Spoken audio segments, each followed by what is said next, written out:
إياك نعبد وإياك نستعين۔ پہلے تو میں کوٹلی کے رہنے والے شہریوں، میرے پیارے کشمیریوں اور پاکستانیوں، اس شاندار استقبال کا میں آپ کا دل سے شکریہ ادا کرتا ہوں۔ بہت بہت شکریہ۔ آج میرے یہاں آنے کا مقصد دنیا کو ایک پیغام دینا ہے کہ دنیا نے کشمیر کے لوگوں سے 1948 میں وعدہ کیا تھا،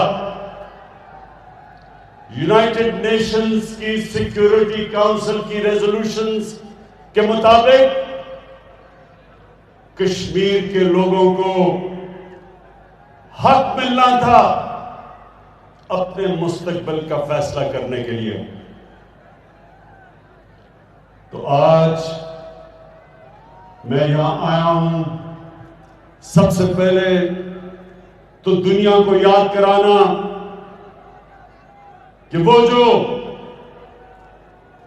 حق دیا گیا تھا کشمیر کے لوگوں کو، وہ وعدہ پورا نہیں ہوا، جبکہ یہی یونائٹڈ نیشنز کی سیکیورٹی کونسل نے ایسٹ ٹیمور، انڈونیشیا، ایک مسلمان ملک کا ایک جزیرہ تھا، وہاں کرسچن زیادہ تھے، ان کو وہی حق ایسٹ ٹیمور کو دیا گیا اور وہ بڑی جلدی پورا کیا گیا، ریفرینڈم کروایا گیا اور ان کو آزاد کر دیا۔ تو میں آج یونائٹڈ نیشنز کو یاد کروانا چاہتا ہوں، میں نے یونائٹڈ نیشنز کی جنرل اسمبلی میں بھی یاد کروایا، آج بھی کروا رہا ہوں اور ہمیشہ یاد کراؤں گا کہ آپ نے اپنا حق پورا نہیں کیا، آپ نے جو وعدہ تھا وہ پورا نہیں کیا۔ اور دوسری چیز میں کشمیر کے لوگوں کو یہ کہنا چاہتا ہوں کہ انشاءاللہ جب یہ آپ کو آپ کا حق ملے گا، کشمیر کے لوگوں کو مقبوضہ کشمیر اور آزاد کشمیر، کہ جب آپ اپنی مستقبل کا فیصلہ کریں گے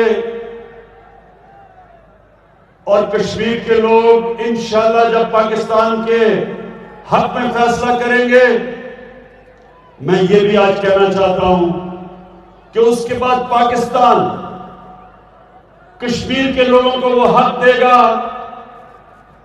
ان کو وہ رائٹ دے گا کہ آپ آزاد رہنا چاہتے ہیں یا آپ پاکستان کا حصہ بننا چاہتے ہیں، یہ آپ کا حق ہوگا۔ میں آج دوسری وجہ سے یہاں اس لیے آیا ہوں کہ میں مقبوضہ کشمیر کے لوگوں کو ایک پیغام دینا چاہتا ہوں، اور جس طرح بھی میرے سے پہلے وزیر خارجہ نے کہا کہ سارا پاکستان آج مقبوضہ کشمیر کی عوام کے ساتھ کھڑا ہے، لیکن صرف سارا پاکستانی نہیں آپ کے ساتھ کھڑا، مسلمان دنیا آپ کے ساتھ کھڑی ہے۔ اگر مسلمان حکومتوں میں کسی بھی وجہ سے، کسی کی وجہ سے بھی اگر وہ آپ کو آج سپورٹ نہیں کر رہی، یہ میں آپ کو یقین دلاتا ہوں کہ ساری مسلمان دنیا کی عوام مقبوضہ کشمیر کے لوگوں کے ساتھ کھڑی ہے۔ بلکہ میں اس سے بھی آگے جاتا ہوں، وہ لوگ جو مسلمان بھی نہیں لیکن جو انصاف پسند ہیں، وہ بھی سب آج سمجھتے ہیں کہ کشمیر کے لوگوں کو وہ حق دینا چاہیے جو یونائٹڈ نیشنز نے وعدہ کیا تھا۔ میں یہ بھی کشمیر کے مقبوضہ کشمیر کے لوگوں کو آپ پیغام دینا چاہتا ہوں کہ ہمیں سب احساس ہے جس طرح کے ظلم آپ پہ ہوئے اور ہو رہے ہیں، جس طرح گھروں میں خبر آتی ہے، ماں باپ کو خبر آتی ہے کہ ان کے بیٹے کو غائب کر دیا گیا، کہیں لے گئے، جیل پہ لے گئے، یا خبر آتی ہے کہ بیٹا شہید ہو گیا۔ میں آپ کو ایک باپ ہوتے ہوئے یہ کہنا چاہتا ہوں کہ ہم سب کو پتہ ہے کہ آپ کے اوپر کیا گزرتی ہوگی، کس قسم کی تکلیفوں کا آپ سامنا کر رہے ہیں، کس قسم کے ظالم کا آپ مقابلہ کر رہے ہیں اور کھڑے ہیں آپ۔ میں یہ بھی آپ کو کہنا چاہتا ہوں کہ میرے میں جتنی بھی ہمت ہوئی ہر فورم کے اوپر میں آپ کی آواز بلند کروں گا اور کر رہا ہوں اور کرتا رہوں گا، چاہے یونائٹڈ نیشنز ہو، چاہے دنیا کے لیڈرز ہوں، یورپین یونین کے لیڈرز ہوں، برطانیہ کا جو پچھلا امریکہ کا صدر تھا، 3 دفعہ اس سے میں نے تاکید کی کہ کشمیر کا مسئلہ حل کرے۔ میڈیا کے اوپر آپ کی آواز اٹھاؤں گا۔ آپ مطمئن ہو جائیں کہ جب میں نے کہا تھا کہ میں کشمیر کا سفیر بنوں گا، جب تک کشمیر آزاد نہیں ہوگا ساری جگہ آپ کی آواز بلند کروں گا۔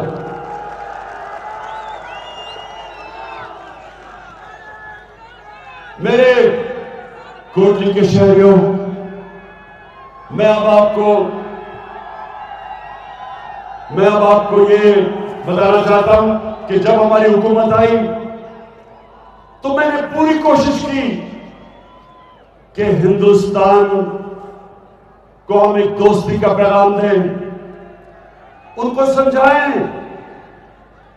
کہ کشمیر کا مسئلہ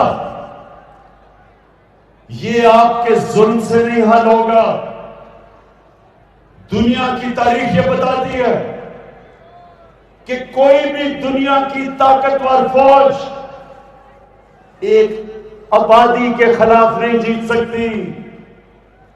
جب ایک قوم ساری کھڑی ہو جائے، بڑی سے بڑی فوج دنیا کی تاریخ ہمیں بتاتی ہے کہ فیل ہو گئی۔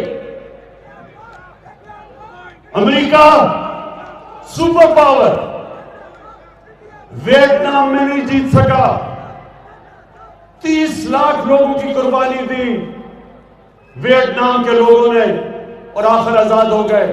سپر پاور نہیں جیت سکی۔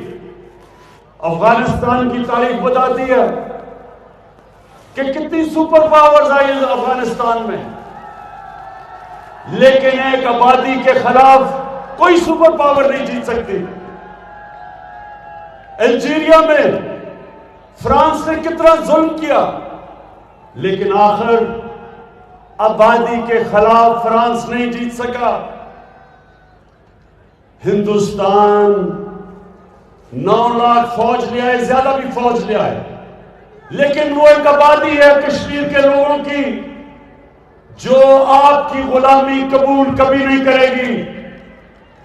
جو بچہ پیدا ہوتا ہے کشمیر میں، اس کے بھی دل میں سب سے پہلے آزادی کا جذبہ جاتا ہے۔ جتنے مرضی جو مرضی آپ کریں کشمیر پہ، 1 لاکھ کشمیری شہادت دے چکے ہیں۔ میں آج ہندوستان کو کہتا ہوں کہ یہ آپ کبھی جیت سکتے ہی نہیں۔ جب ایک آبادی مانتی نہیں ہے آپ کو، اور جو تھوڑے سے لوگ کشمیر میں ہندوستان کی حمایت کرتے تھے، جب سے 5 اگست سے جو آپ نے ظلم کرنا شروع کیا، لاک ڈاؤن کیا، کرفیو لگائے، وہ بھی تھوڑے سے لوگ آج آزادی چاہتے ہیں۔ کوئی کشمیر کا سیاستدان جو پرو انڈیا ہو، میں آج آپ کو لکھ کے دیتا ہوں کہ وہ کبھی ووٹ جیت ہی نہیں سکتا، الیکشن ہی نہیں جیت سکتا کشمیر میں۔ اس لیے میں نے جو پہلے آپ سے نریندر مودی میں نے کوشش کی تھی آتے ساتھ ہی کہ ہم اپنے تعلقات ٹھیک کریں اور کشمیر کا مسئلہ حل کریں ڈائیلاگ کے ذریعے، یونائٹڈ نیشنز کی ریزولوشن کے تحت ہم حل کریں۔ میں پھر سے آپ کو کہہ رہا ہوں کہ اور کوئی دوسرا راستہ نہیں ہے۔ میں نے جب آپ کو تب کہا تو مجھے سمجھ نہیں آئی، شروع میں مجھے سمجھ نہ آئے کہ یہ کیوں نہیں میرے ساتھ آگے بڑھ رہے، ڈائیلاگ کیوں نہیں کر رہا۔ پھر جب پلوامہ ہوا اور پلوامہ کے بعد جب بالا کوٹ پہ ہندوستان کے جیٹ نے آ کے ہمارے درختوں کو شہید کیا،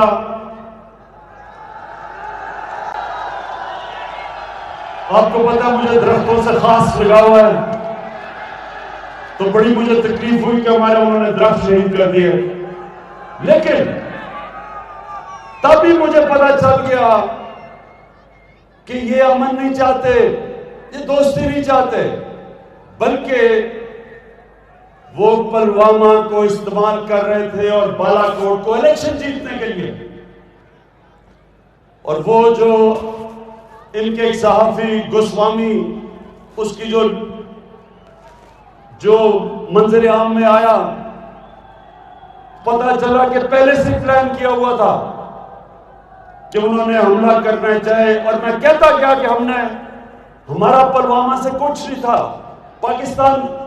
پاکستان پلوامہ کے پیچھے نہیں تھا، لیکن پہلے سے پلان کیا تھا کہ بمباری کریں گے، اس کو استعمال کریں گے الیکشن جیتنے کے لیے۔ پھر منظر عام میں کیا آیا؟ یورپین یونین کی ڈس انفارمیشن لیب، پتا چلا کہ 600 انہوں نے فیک سائٹس بنائی ہوئی تھی، فیک اکاؤنٹس کی، جس میں سے پروپیگنڈا چل رہا تھا پاکستان کی فوج کے خلاف اور عمران خان کے خلاف۔ تو ہم دوستی کر رہے تھے، آپ جڑیں کاٹ رہے تھے ہماری، لیکن آج آپ سب کے سامنے جو آر ایس ایس کا ایجنڈا تھا، جو ان کی آئیڈیالوجی تھی، وہ سب کے سامنے ہے، منظر عام پہ۔ میں نے ہر فورم پہ کہا کہ جب بھی کوئی آر ایس ایس جس طرح کا ایجنڈا لے کے آیا، ہمیشہ اصل نقصان اپنے ملک کو کروایا۔ آج ہندوستان میں حالات دیکھیں، ملک تقسیم ہوا ہے۔ اصل میں آر ایس ایس کی آئیڈیالوجی نے سب سے زیادہ نقصان ہندوستان کو پہنچایا اور پہنچائے گا۔ آج ہندوستان کے کسان نکلے ہوئے ہیں، مسلمانوں کے جو حالات ہیں وہ سب کے سامنے ہیں، جو انہوں نے 2 سٹیزن شپ کی لیجسلیشن لے کے آئے، مسلمان علیحدہ تنگ، کسان علیحدہ تنگ، جو اقلیتیں ہیں ہندوستان کی وہ سب ڈری ہوئی ہیں، کیونکہ اس طرح کی آئیڈیالوجی تھوڑی دیر کے لیے تو فائدہ پہنچا دیتی ہے، الیکشن بھی جتا دیتی ہے، لیکن اس کے بعد معاشرے کا سب سے زیادہ نقصان اس طرح کی فیشسٹ آئیڈیالوجی کرتی ہے۔ ہمارے نبی صلی اللہ علیہ وسلم رحمت العالمین تھے، انسانوں کے لیے رحمت بن کے آئے تھے، رحمت المسلمین نہیں تھے۔ سب انسانوں کے لیے رحمت بن کے آئے تھے۔ انہوں نے سب انسانوں کو اکٹھا کیا، تقسیم نہیں کیا۔ دنیا کی تاریخ کا سب سے بڑا لیڈر، نہ کبھی کوئی ماضی میں آیا اور نہ کوئی آ سکتا ہے۔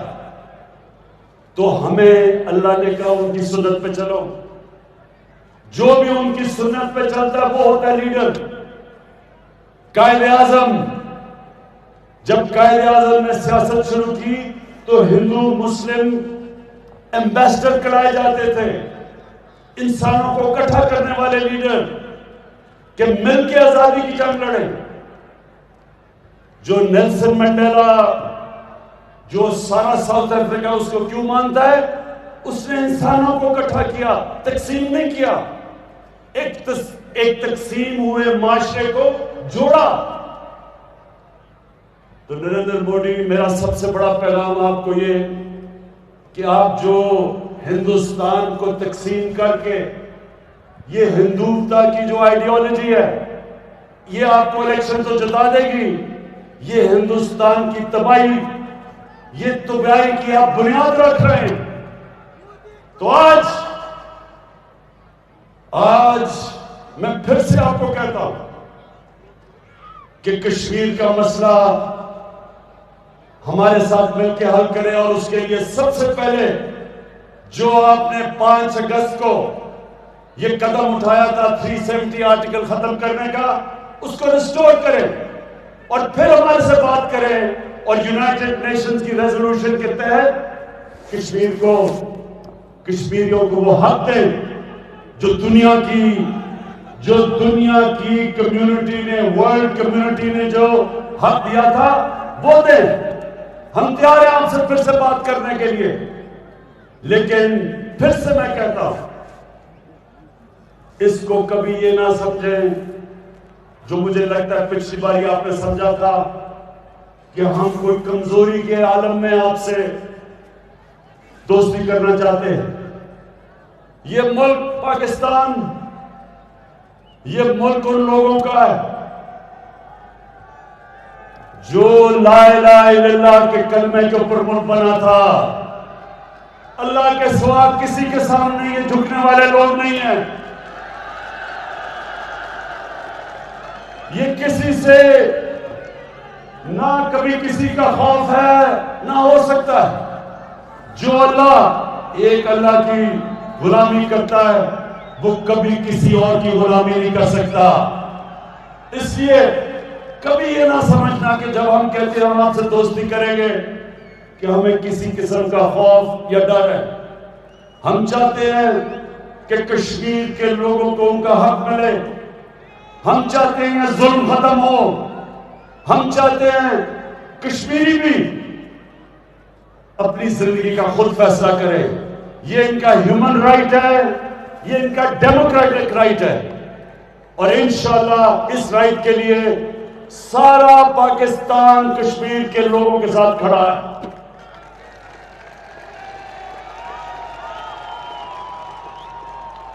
میں آخر میں جو بات کہنا چاہتا ہوں وہ یہ کہ کیونکہ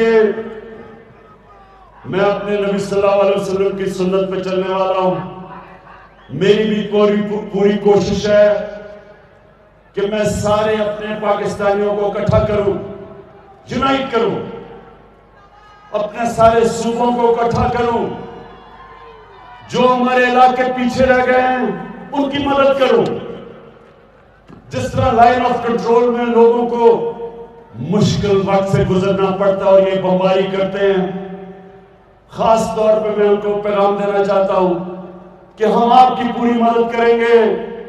آپ کے لیے میں نے پورا پیکج تیار کیا ہوا ہے کہ وہاں یہ جو بمباری کی وجہ سے ڈسلوکیشن ہے انشاءاللہ آپ کے ساتھ ہم کھڑے رہیں گے.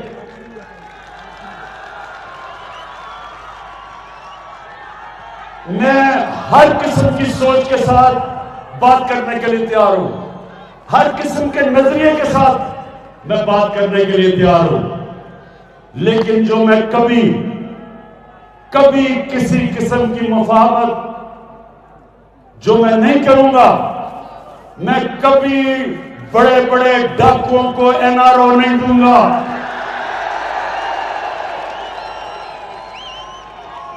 ہمارے نبی صلی اللہ علیہ وسلم، ان سے کسی نے پوچھا کہ